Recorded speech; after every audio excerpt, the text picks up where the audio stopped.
On this episode of The Common Constitutionalist, I'll be discussing an interview with Trent Franks, Republican congressman from Arizona, on CNN's Newsday. He discusses the wicked, evil, right-wing 40-member Freedom Caucus. Ben Carson hits back and defends his position regarding the Holocaust and armed a Jewish population in Germany during World War II. And speaking of that, guess what? Hitler's back. Yes, Adolf Hitler took a stroll on a German street, and you'll never believe his reception.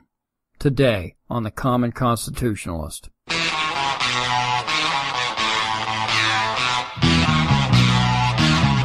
listening to The Common Constitutionalist, broadcasting from an undisclosed location, free from the prying eyes of establishment black helicopters.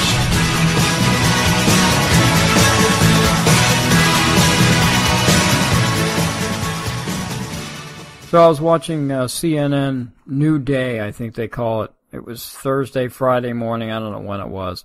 And, that's another thing, not another thing, but that's a thing. It's interesting, I find myself watching less and less Fox News and more other stuff if I'm watching TV at all, if I'm not listening to talk radio or doing some other geekish type of thing. I find myself watching CNN or something to actually get some news. Yes, I understand that it's lefty news, but it's news nonetheless. When I watch CNN New Day, yeah, you get the leftist spin, and I understand that, so I can watch it with a filter. So it's not that big a deal as it would if you were one of the unwashed that didn't understand what their agenda was. But at any rate, I find myself not watching. I used to wake up before I go to work, and I'd watch the Fox and Friends in the morning. And it seems like Fox and Friends have gotten more away from the news type of thing, what's going on around the world and in the country and politics and all that other stuff.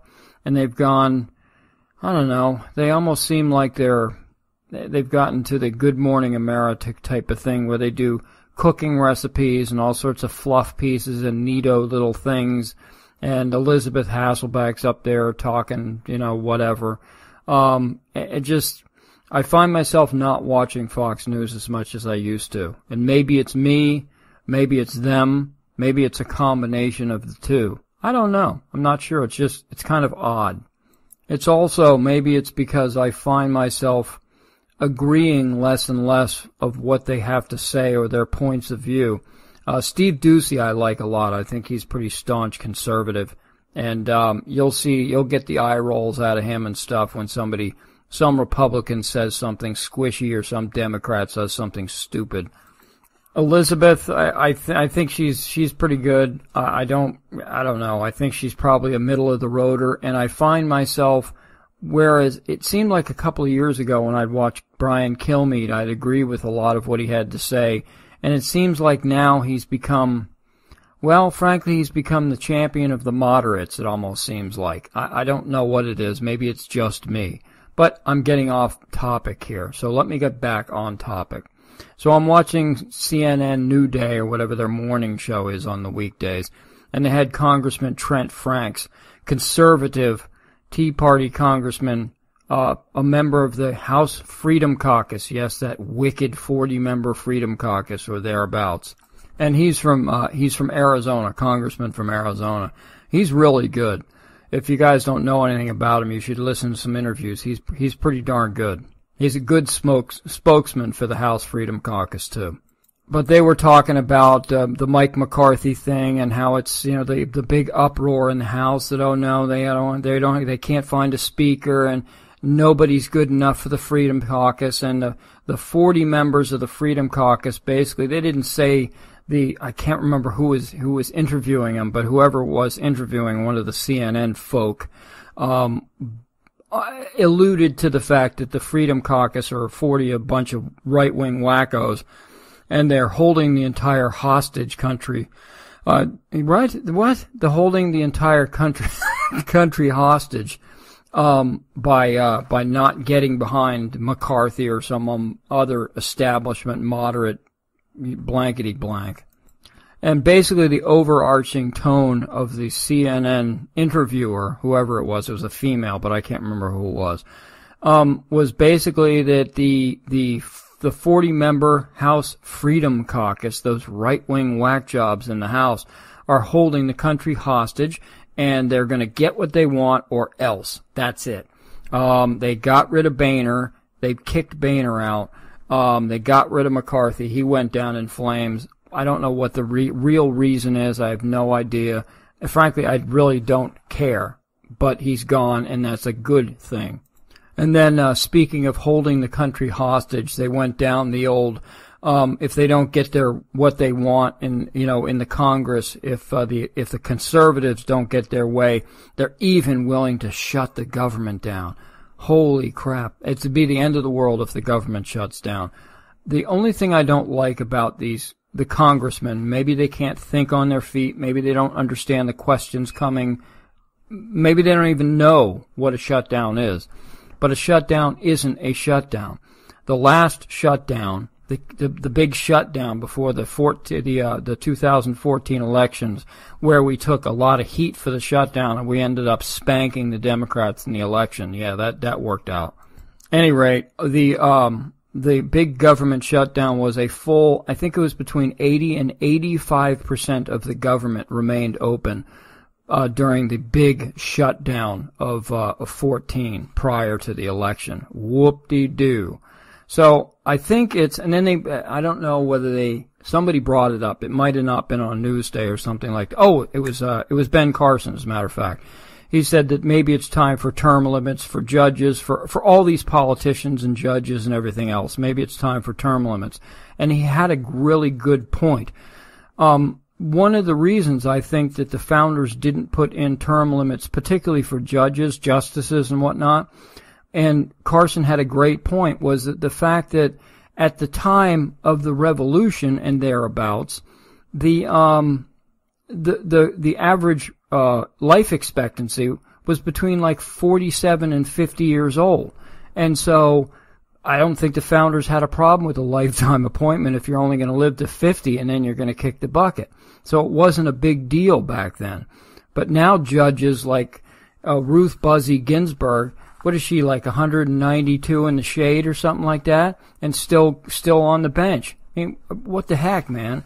It should be time for the gold watch and to be put out to pasture for Ruth Buzzy and a bunch of these other codgers. So I think that the time has come for somebody to broach that topic and to really give hard consideration to term limits, not just political term limits, but term limits for all the judiciary, the ones with lifetime appointments, those that aren't elected or whatever in states and whatever. The states can take care of themselves. That's what the 10th Amendment's for. States' rights, remember? Yeah. But I think, and as an aside, frankly, the more I listen to Carson, and maybe he's just learning on the job type of thing, but this guy is if he's learning on the job, then he almost deserves to be president, because if he's just learning on the job, he's picking it up at lightning speed, baby. It's warp speed. Scotty, give me all you got type of deal. He's done a fabulous job, and I find myself agreeing with him a lot more than I disagree with him on. As a matter of fact, I'm struggling to think of what I disagree with him on. Yeah, I don't know about his stance on immigration and whatnot, but I'd have to look into that a little closer. But again, here we go, off topic again. But at any rate, I think it's time for term limits, and hopefully somebody from the Freedom Caucus, somebody will step up and say, okay, I'll take the bullet, I'll bite it, and I'll take the speakership job. Just install me and see what happens, or nominate me, see what happens. I don't know. But we cannot afford to have another squishy moderate like a McCarthyite or Ryan or somebody like that. Now, as far as this 40-member Freedom Caucus holding the country hostage, take their ball and go home if they don't get what they want. What about 9 black-robed oligarchs in the Supreme Court that rule over us with an iron fist. The 40-member Freedom Caucus they got nothing on these people. They're novices compared to the 9 federal Supreme Court justices that make rules, make law, and we have to do what they say. We don't have to do what the 40-member caucus says. The rest of the Congress can basically outvote them if they need to. But these justices, no one ever says that. They're all complaining about the House Freedom Caucus, how they're running roughshod over the House of Representatives, but no one ever brings up in the same breath the 9 justices that rule over us, and at least 5 of them that are liberal, that basically make law from the bench. It's ridiculous.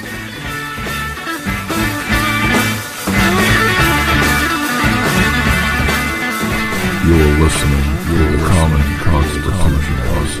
Let the truth be known.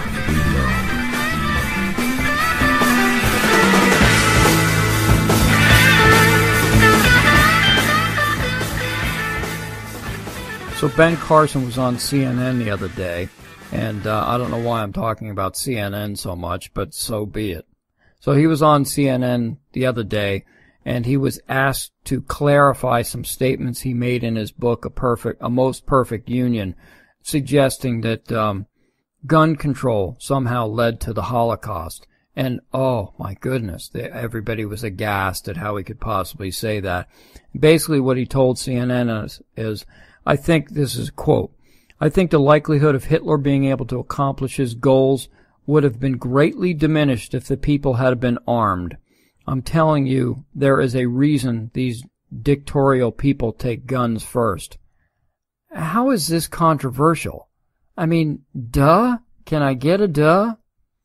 But of course it is controversial because all these people at CNN and all the rest of the left and the moderate squishy middle even are all gun control advocates, and they think if we just take all the guns away from the people, everything will be hunky-dory. Well, Carson is, again, I'm going to agree with him 100% again. Man, I'm starting to like this guy. And I guess one of the things that I like about him most is that he's unflappable, man. He's completely unflappable. No one can get under his skin. He just talks in a certain tone. He smiles and he's serious at the same time. And no matter what they throw at him, he just shrugs it off, thinks about it for a second, and comes up with a brilliant answer normally. Or he'll admit that he doesn't know, and then he'll find out, which is human, which is what somebody's supposed to do, instead of some politician trying to buffalo the public because it's obvious they don't know something, but they'll never admit they don't. Carson is man enough to admit when he doesn't know something, and then he'll bloody well find it out, as we've been finding out throughout this campaign. That is, like I said in the last segment, if this guy's learning on the job, man, I'm telling you what, he is one brilliant son of a gun. Well, we already knew he was a brilliant surgeon, but just as a general guy, he is one smart individual. But evidently, a Jewish group attacked Carson for his comments, saying that somehow that the Holocaust may not have been prevented, but would have been diminished with an armed Jewish population. Again, how is that statement controversial? Think about it. What do despots, what do dictators, one of the first things they do is to disarm the general public. That's the first thing they do. They simply they can't afford anybody fighting back. They can't afford the movie Red Dawn. I guess they did a remake of it or something recently. But they can't afford the Red Dawns. They can't afford armed militia out there fighting against the armies or whatever. And that's exactly what Carson explained to these, I guess it was Wolf Blitzer on CNN, Wolf Blitzed. He said that through a combination of removing guns and disseminating propaganda, the Nazis were able to carry out their evil intentions with relatively little resistance, and that's what he wrote in his book. And again, I ask you, how is any of this stuff controversial if you have any common sense or you know anything about history? But the Anti-Defamation League, and they're a lefty group, said that Ben Carson has the right to his views on gun control, but the notion that Hitler's gun control policy contributed to the Holocaust is historically inaccurate. How is it historically inaccurate? What basis do you have? What do you have that to compare against? They said, I think it was Jonathan Greenblatt, the national director for the Anti-Defamation League, said that the small number of personal firearms available to Germany's Jews in 1938 could in no way have stopped the totalitarian power of the Nazi German state. That may very well be, but why were there only a small number of personal firearms available to the Jews in 1938? That sounds a lot like gun control to me, folks. It sounds like Mr. Greenblatt is saying exactly what Mr. Carson is saying, in a manner of speaking, that Jews couldn't get guns, that gun control prevented them from buying, prevented the availability of guns to be purchased. Is that not gun control or what? These people refuse to learn from history. They just simply refuse to learn from history that a gun is an inanimate object, period. Guns don't kill, people kill. That's exactly what it is. But guns also defend when people have them.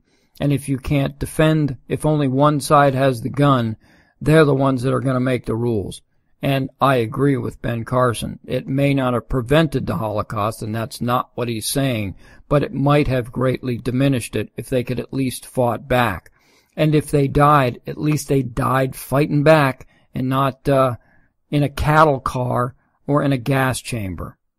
Now, as far as this Oregon Community College shooting, that's where this all came from, basically. That's where all the hubbub came from about the Holocaust and gun control and all other nonsense, because of they were talking about the community college shooting in Oregon with Dr. Carson. And he said that not only would I probably not cooperate with him, the shooter, I would not just stand there and let him shoot me. I would say, hey guys, everybody attack him. He may shoot me, but he can't get us all. And he's exactly right. You rush this guy, somebody's going to lose their life. Maybe a few people are going to lose their lives, but that guy's going to go down without just doing whatever damage he felt like doing until he ran out of ammo or the authorities showed up or he decides to off himself for whatever reason. And again, Carson is exactly right. Some people, he's right, would probably have to, say, take one for the team, so to speak, but it would certainly have minimized the damage, that's for sure. Just the thought of somebody just standing there waiting to be shot makes my blood boil a little bit, that they're just so petrified with fear. I understand that. I get it. I understand. If somebody's holding a gun to your head and he asks you if you're Christian and then he just offs you. But after it happens the first time, the rest of the people have got to know they're next. If they just stand there, they're going to be slaughtered. So do something proactive, like the guys on Flight 93. They knew they weren't getting out alive, but they did it anyway. So here I am agreeing with Dr. Ben Carson again. Boy, that guy's looking pretty good. Pretty good.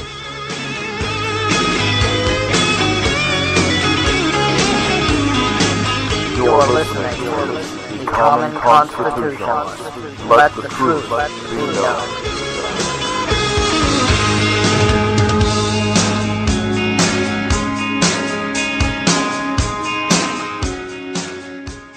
So it seems Adolf Hitler has returned, and he's wandering the streets of Germany today. Well, this week, I guess, this past week.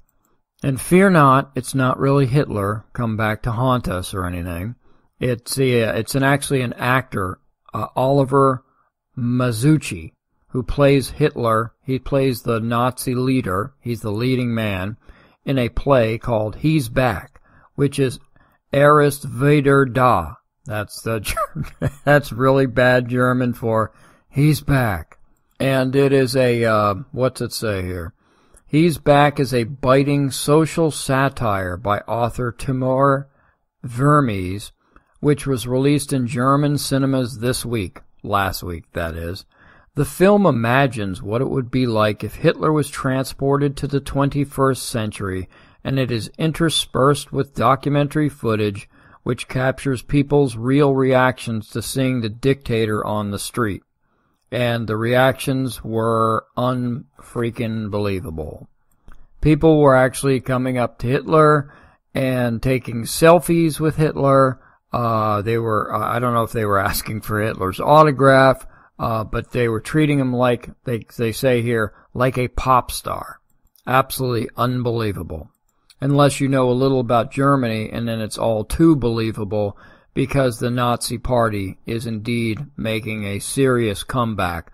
And to be honest with you, the antagonist of all this thing is Angela Merkel's immigration policy, where she's allowing all these Syrians just to overrun her country. Hundreds of thousands, millions of these Muslim immigrants coming in, and the German people are none too happy, and there's going to be a backlash, and it's already started.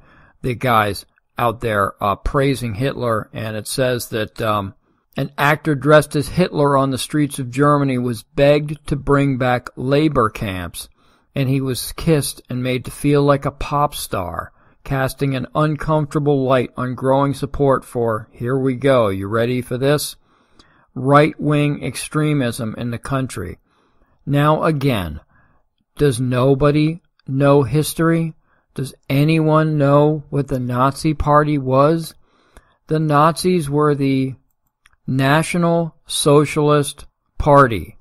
National Socialist Party. They weren't conservatives. They weren't right-wing extremists. Hitler was not a right-wing extremist. Who's next? Stalin? The Soviets were a right-wing extreme group too. Was Marx? Lenin? What is with these people? They will say anything so far as they don't have to admit that their left-wing ideology, their statist ideology, is directly connected to Nazism and Marxism. And this is exactly what is happening in Germany today, and as represented by the reception that this fake Adolf Hitler is getting just walking down the street in his Nazi uniform. It's not just there's a guy with a dopey mustache. This guy's in a full-blown, the gray Nazi uniform, and he's being treated like a star. And this is the backlash you get. This is what National Socialism was all about the first time around. After World War I, the Weimar Republic, Germany in collapse, everybody wanting to have Germany pay them back all at once in gold, not in Deutschmarks, not in paper money, and say we were bankrupting the country trying to pay all these other nations back after World War I's debacle.